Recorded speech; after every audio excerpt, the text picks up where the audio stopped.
कानी बहू। किशोरी लाल जी के बेटे राघव की शादी की बात जगह जगह चल रही थी, लेकिन किशोरी लाल जी को कोई लड़की पसंद ही नहीं आती थी। और उसकी एक ही वजह थी, किशोरी लाल जी का लालची होना। उनको लड़की वालों से मोटा दहेज चाहिए था और इसी चक्कर में एक दिन वो एक बहुत पैसे वाले के घर अपने बेटे का रिश्ता लेकर पहुंचे। उस आदमी का नाम था ओम प्रकाश। देखिए किशोरी लाल जी, मेरी एक ही बेटी है और मेरी सारी संपत्ति जायदाद सब कुछ मेरी बेटी नैना का ही है। पापा, नाम से लगता है बहुत खूबसूरत होगी। कितना अच्छा नाम है ना, नैना।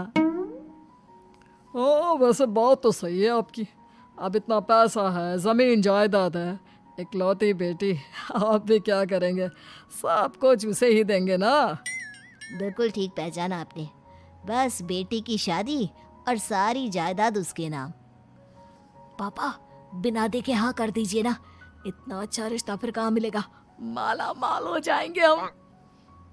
मैं अपनी बेटी को बुलाता हूँ। अरे नहीं नहीं नहीं नहीं, आपकी बेटी का नाम नैना है, सुनकर ही लगता है बहुत सुंदर होगी। रहने दीजिए अंकल, मैं तो आपकी बेटी के नाम से ही इतना खुश हो गया हूँ कि उसे बिना देखे शादी करने को तैयार हूँ। अब तो मैं उसका चेहरा सीधे शादी के बाद ही देखूंगा। और इस तरह राघव नैना का चेहरा नहीं देखता और उससे शादी कर लेता है। शादी के बाद अपनी सुहाग रात पर जब राघव नैना का घूंघट उठाकर देखता है तो नैना की आंखें बंद थी। कितनी खूबसूरत हो तुम नैना, जरा अपनी आंखें खोलकर मेरी तरफ देखो तो सही। नहीं, मुझे शर्म आती है। अरे, मैंने तुम्हें शादी से पहले भी नहीं देखा, और अब अगर तुम आंखें खोलकर मुझे देखोगी भी नहीं तो मुझे अच्छा कैसे लगेगा? इससे पहले कि नैना अपनी आंखें खोलकर राघव की तरफ देखती, अचानक से लाइट चली गई और राघव नैना को पूरी तरह से देख भी नहीं पाया। अगली सुबह नैना राघव के लिए नाश्ता बनाकर लेकर आई। अरे ये क्या, आधा पराठा सेका हुआ है और आधा बिल्कुल कच्चा। ये तुमने क्या किया नैना?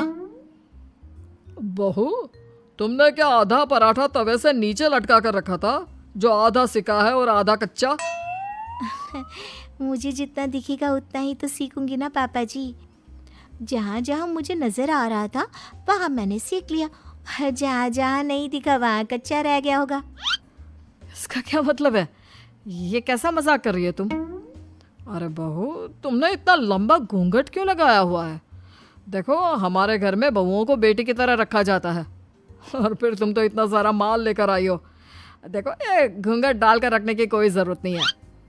हाँ नैना, पापा जी ठीक कह रहे हैं, तुम तो आराम से रहो, अपना ही घर समझो।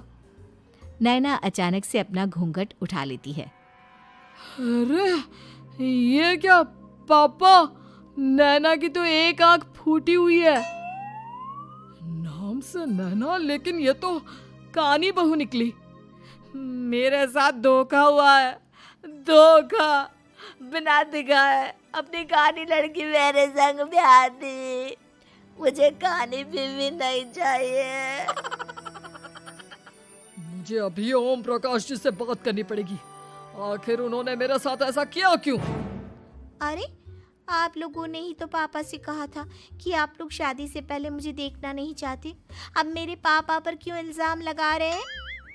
अरे लेकिन उन्हें बताना तो चाहिए था ना कि तुम कानी हो, एक आंख से तुम्हें दिखाई नहीं देता। किशोरी लाल और राघव नाराज होकर ओम प्रकाश को अपने घर बुलाते हैं। पापा जी, ये आपने क्या किया? शादी से पहले बताया क्यों नहीं कि नैना की आंखों में परेशानी है? अरे, आप ही ने तो लड़की देखने से मना कर दिया था। अरे लेकिन आप बता तो सकते थे। आपको तो हमारी बेटी की प्रॉपर्टी चाहिए थी, वो भी पूरी की पूरी। अब क्या हुआ अगर उसे आधा दिखाई देता है? प्रॉपर्टी तो आपको पूरी मिल गई ना। अरे ये क्या बात हुई? मेरी शादी प्रॉपर्टी से नहीं, आपकी बेटी से हुई है। अब ये तो पहले सोचना चाहिए था, तब तो मेरी प्रॉपर्टी देखकर तुम्हारी जुबान लप लपा रही थी। लेकिन मैं कानी लड़की को अपनी बीवी बनाकर नहीं रख सकता। पापा, कुछ करिए ना आप। हाँ, करता हूँ। देखिए ओम प्रकाश जी, आप हमारे साथ ऐसा नहीं कर सकते। और तुम देखो, अगर तुमने मेरी बेटी से शादी तोड़ी ना, तो जो भी प्रॉपर्टी मैंने तुम्हें दी है वो तो पूरी की पूरी वापस ले ही लूँगा, और आधी प्रॉपर्टी तुम्हारी भी लूँगा। अरे मेरी आधी प्रॉपर्टी भला क्यों लेंगे आप? इसलिए क्योंकि मेरी बेटी को आधा नज़र आता है और उसकी नज़र अभी तक तुम्हारी आधी जायदाद पर ही पड़ी है। अब तुम उसे घर से निकालोगे तो कुछ तो लेकर जाएगी ना। और अगर हम आपकी बेटी को अपने घर की बहू बना कर रखे तो? तो तुम्हारी पूरी प्रॉपर्टी तुम्हारी ही रहेगी, और जो मैंने तुम्हें दिया है ना, उसमें से बस मैं आधा लेकर जाऊंगा।